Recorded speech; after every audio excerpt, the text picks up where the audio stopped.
Jeremy Kingsley is the founder of One Life Ministries. He's from South Carolina, and he's written, I think, 4 books. He is a consultant to a lot of churches, parachurches, corporations. He teaches leadership development. He's written a very interesting, I actually, as I read it, Jeremy, I almost thought of it as a manual entitled Getting Back Up When Life Knocks You Down. And in reading it, I was thinking, my goodness, you've almost got a year's sermons here, Right. in terms of the various points you make and the way you come at the issue of life knocking us down. But it's apparent from some of the little hints in the book, but I'm sure it's true, that you wrote this book for a reason. I mean, this is not just a theoretical exercise. This is something that comes out of your own experience, I expect. It does. My wife and I, when we first got married, went through a gigantic financial crisis. We first got married. I was just starting to travel, speaking full-time. When I was on the road in Colorado, I called home and she said, the car just broke. And I thought, oh dear. And some of my mentors had said, hey, you better take care of your wife, because if you're going to be traveling, you don't want her in a car that's unsafe. So we bought a used car, but it was our first payment. We had just bought a house.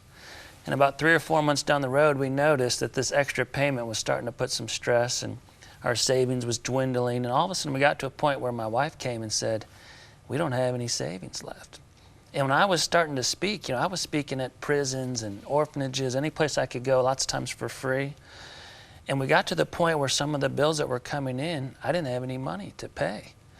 And as a man, I started to feel like, am I a bad husband? I'm not a good provider. I'm starting to get a little stressed out, and I actually had to go to the church. I asked my pastors, would you please help me? I'm humiliated. I feel like I maybe made a huge mistake. I'm not a good husband. I can't pay some of my bills. And it was one of the most scary, stressful times we'd ever gone through. The church ended up helping us for about a month or two until we could kind of get back on our feet. But for me, that was something that I would say I felt a knockdown in a deeper way than I ever had before. Yeah, and all the marriage experts will tell you that the #1 cause of marital discord is money, not sex, but money. And especially when it happens early on in a marriage, there's no doubt that you were doubting yourself. Now, in your travels, you've run into, and you often refer in the book to various examples, people who've been really flattened by life. And we can't talk about the whole book. It's a very, very interesting. Just for the sake of our viewers, Jeremy talks about the power of perseverance. He talks about the hurt that heals, denial to renewal, turning anger into positive action, responsibility, finding freedom and forgiveness, letting go of guilt, worry less, laugh more. I like that chapter. Holding out for hope. I mean, it's a very practical read. But I want to talk about the hurt that heals. You make the point in your book that pain has its benefits. It's not all bad. Expand on that a bit for me. Yeah, there's a mindset, I think, that when we feel pain, there's an automatic negative reaction. And the truth is, if you make an illustration like physical pain, if I feel a pain in my hand, I know there's a problem there in my hand, and I can focus on the problem. If we could just take that mindset, bring it back over into everyday life, say an emotional pain happens, maybe with a loved one or someone that we're close with, and we get hurt. Well, knowing that we're hurt gives us a chance to focus on what is the cause of that pain, where's the pain coming from, and then that pain in turn could be a blessing. Now that we've learned where it was, now we can focus on it and start to find that remedy to deal with it. So it's not always a negative thing. It shows us where the problem is so we can start to find the solution. Yeah.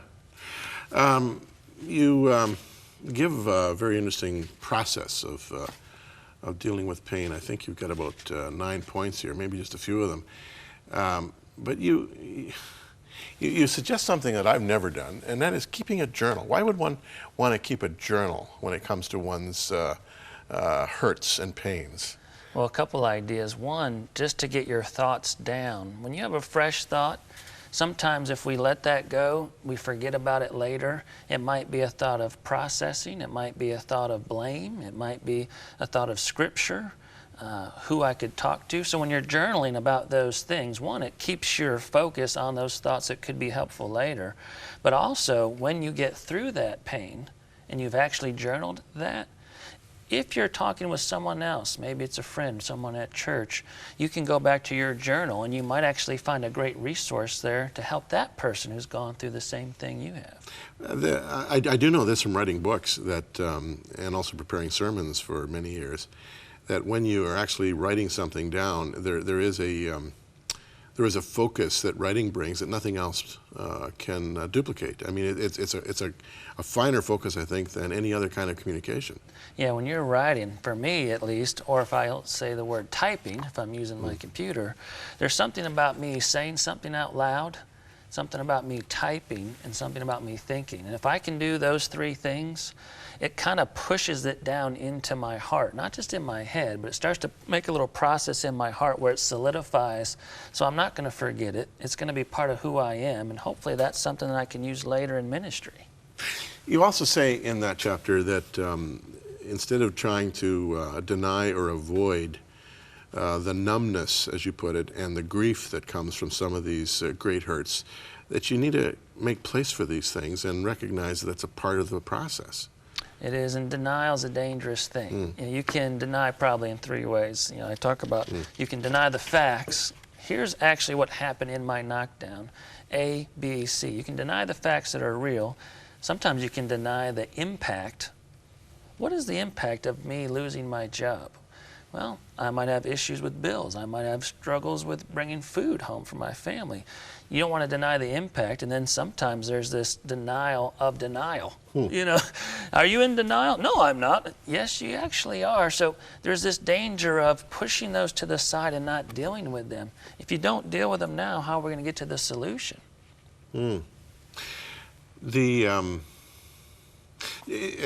It seems to me that denial is sort of just a natural human reflex. It's almost like, you know, when you really hurt yourself physically, there's the body releases certain endorphins and for the short term kind of pain relievers.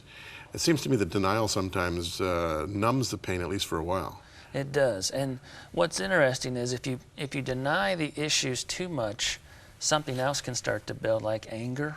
Right. You know, one of my best friends, Mark, who's a pastor in New Jersey, they had a baby, and about 18 months in, they noticed he was being lethargic. He wasn't playing very much. He didn't have kind of the exuberance that the baby would have. Took him to the emergency room and found out that he had diabetes. He almost died. And when they were at the emergency room, once they figured out that test, Mark got rushed to this informational room. And he told me that all these specialists came in and started to give him these lectures on here's how you treat a diabetic child, and here's how you're going to have to do the insulin, and how you're going to have to watch the diet and journal all the different things he's eating. And he got so overwhelmed, initially trying to deny it, but he noticed as he was denying it, there was this anger building up. He got up out of the room and just walked out right in the middle of the lecture. But by God's providence, as he walked out in anger, kind of pushing this denial side of it, his pastor was about to open the door to come in to meet with him. And at that point in time, he worked through the denial, worked through the anger, and God used his pastor to kind of help take next steps in dealing with the truth and the facts of the situation. Yeah, that objective perspective sometimes is really, really key. And that brings up to, us up to another point you make in the chapter, that seeking professional help is a good thing. Now, I remember talking to a psychiatrist one time when I was pastoring in Jerusalem, Israel. He was Israel's #1 psychiatrist. He taught psychiatry at the university in Mount Scopus, which is the world's largest Jewish university. A very brilliant guy. And he told me, like I asked him the question one day, I said, what is it that a psychiatrist really does for people? And what constitutes your work? And he said, well, it's about 95% listening, about 2.5% diagnosing, and 2.5% prescribing drugs. I said, do you mean to tell me that if I, as an unprofessional, can give you my undivided attention and listen carefully, that I can help you almost as much as a professional? He said, absolutely. At the same time, there's a lot to be said for someone who is a professional, who knows how to listen, right? That's true. And it takes a lot of humility to say, I'm going to go to a professional. Yeah. I need help. I'm going to drive my car. If I have to pay the money or go to the church, I'm coming in saying there's a problem and I need someone to help. And there's an interesting verse, lots of times we learn these verses when we're little, but it's actually come back in full circle for me now with some of the knockdowns my family's had, is that Proverbs 3:5, trust the Lord with all your heart. Don't lean on your own understanding. I notice for me, I want to understand. I don't know if that's ego, if it's pride, or if it's just natural, but why did this happen? How come my family gets this and that family doesn't get this? How come my sons have gone through these issues and their sons have not? And I want this understanding. And I've gone back to that verse over and over and watched God say, why do you have to understand everything? I'll give you a level of understanding which will help deal with some problems, but there might be some things I don't let you understand. And will you still trust me when you're in that situation, when you don't understand? The great thing about professionals is they help us to understand. Mm-hmm.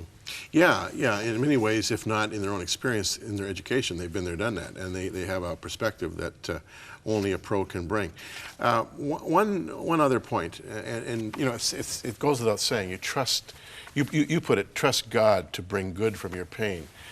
It sounds a little trite, but the fact of the matter is that it's true.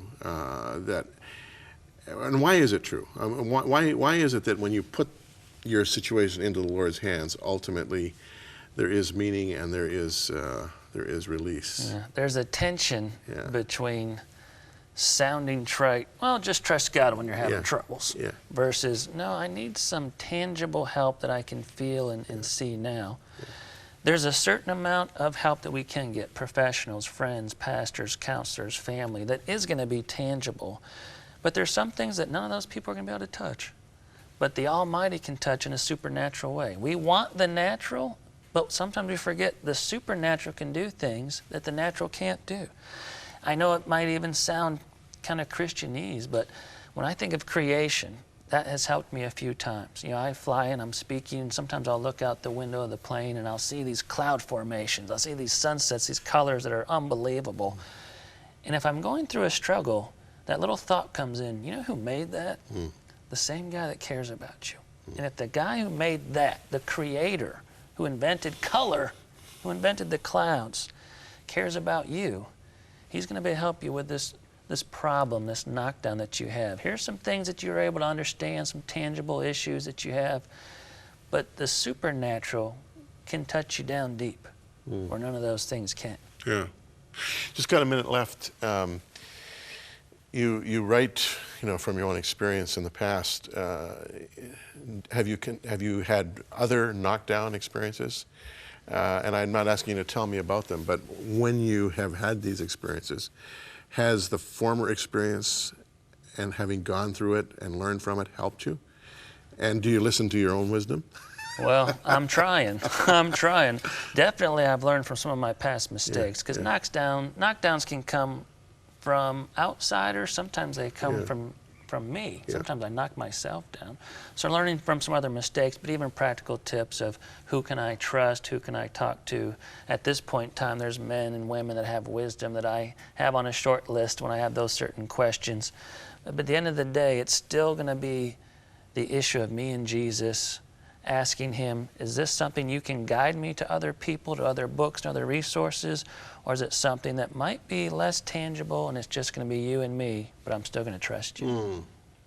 As you quoted so aptly, trust in the Lord with all your heart, lean not unto your own understanding, in all your ways acknowledge him and he'll make your path straight, huh? Okay. Getting Back Up When Life Knocks You Down, Jeremy Kingsley is the author, and it's been a great conversation. Thanks for coming our way, Jeremy. Thank you. We'll be right back.